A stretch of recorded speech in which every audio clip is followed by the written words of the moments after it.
You see, actually, I do not teach, karate because I do not believe in styles anymore. I mean, I do not believe that there is such thing as like Chinese way of fighting or the Japanese way of fighting or whatever way of fighting. So styles tends to not only separate men, because they have their own doctrines, and then the doctrine became the gospel truth, that you cannot change, Sink into the abyss of a new dark age, made more sinister and perhaps more protracted by the lights of perverted sorrow.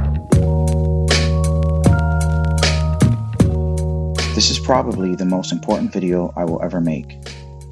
It isn't an easy subject matter, but I find it necessary to talk about this topic sooner rather than later.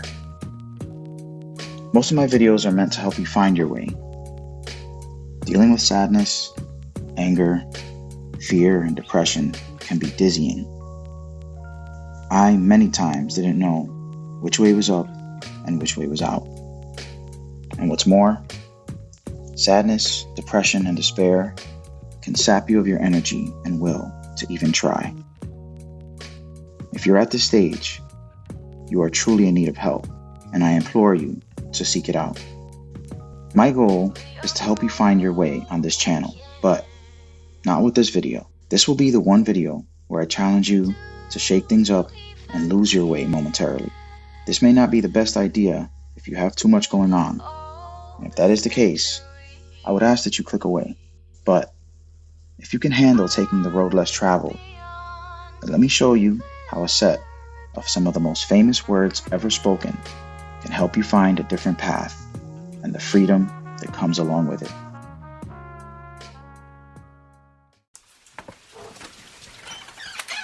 Bruce Lee once famously said, "Open your mind." Be formless, shapeless, like water. Now you put water into a cup, it becomes the cup. You put water into a bottle, it becomes the bottle. You put it in a teapot, it becomes the teapot.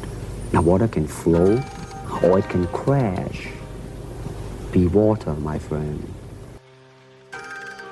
I'm sure you're familiar with the history of Bruce Lee's life, but for those perhaps not as familiar, here's a brief snapshot of his life, as it's important to the point I'm going to make. Bruce Lee was born in San Francisco, California in November 1940. Shortly after, he moved to Hong Kong, where he grew up until his parents became concerned with his conduct and sent him to live with his family in Seattle, Washington, shortly after turning 18.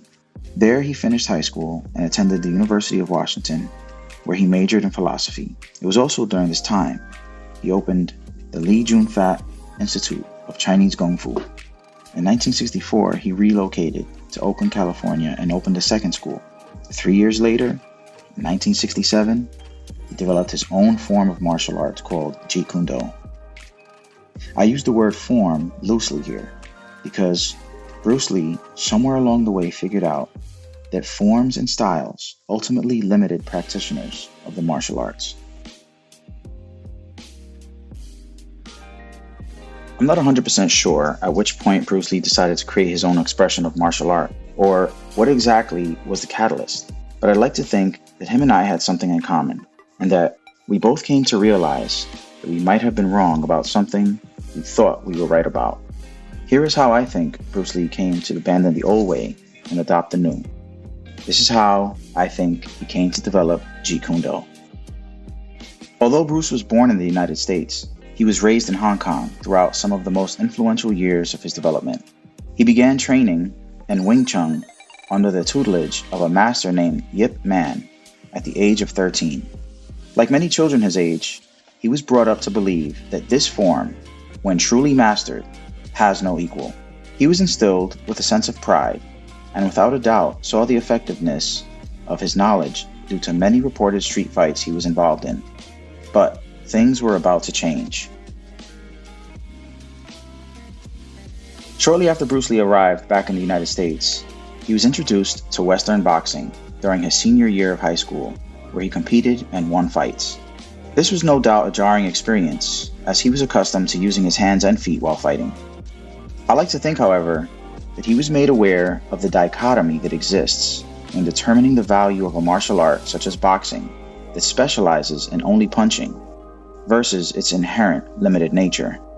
You see, boxers focus all their strength and mental focus on dodging and landing punches on the torso and head, attacks that are meant to knock the opponent out either by concussion or extreme pain to an organ, such as the spleen.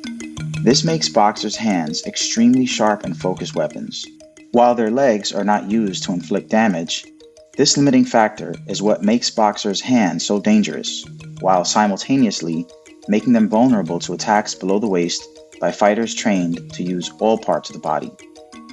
I think this may have been the first time Bruce felt disdain for rigid rules, forms, styles, and laws that govern and limit the rules of engagement, while also seeing that his native style could not compete with boxing when it came to throwing hands. This lesson presented itself more than once throughout his life. On the set of The Green Hornet, it is said that he was humbled by another stuntman named Gene LaBelle. Gene LaBelle was a judo master and competitor. When Bruce was unable to contain his enthusiasm for fighting and wasn't pulling his punches and kicks, the stuntman complained he was too rough. Gene LaBelle was hired to teach Bruce how to become better at looking like he was hitting the stuntmen without actually hurting them. The story goes that Gene LaBelle lifted Bruce Lee up onto his shoulders with his head on one side and his legs on the other.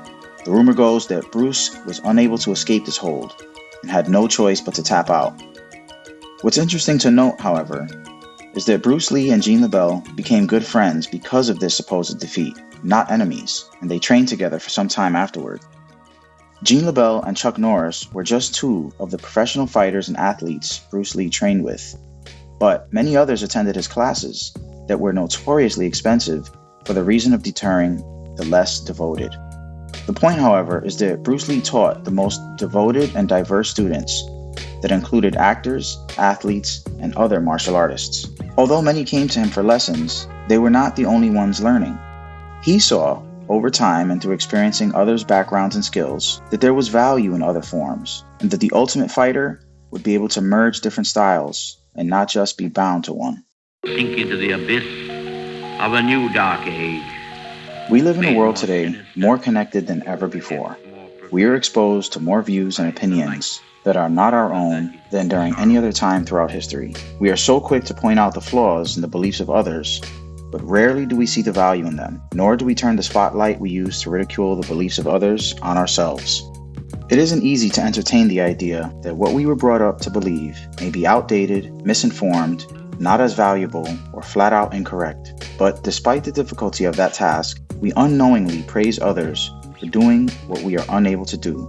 We all secretly or overtly crave more freedom, and we champion those that have the courage to fight to attain it. The fight for mental freedom, though, doesn't occur externally, but internally. It occurs through a process of learning, honest self-evaluation, and humbly conceding to losses and then seeking to learn why.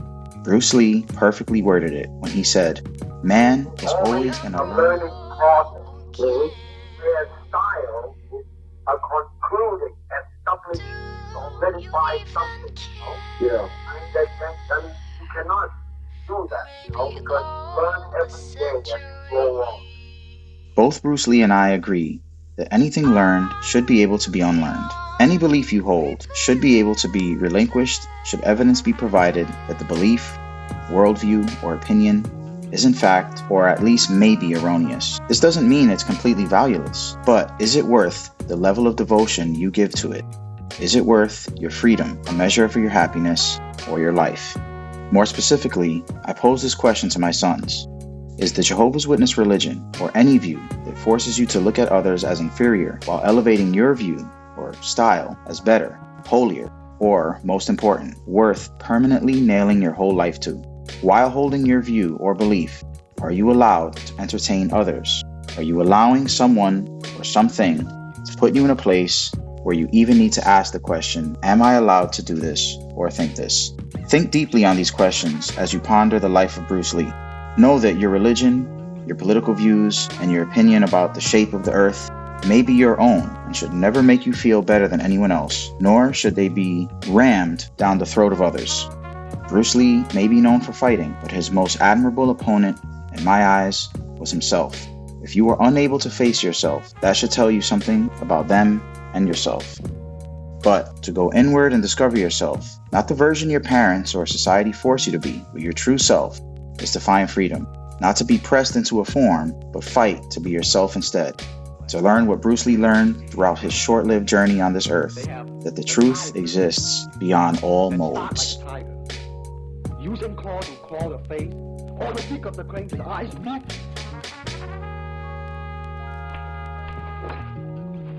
This is someone moving about. Thank you very much. Thank you very much.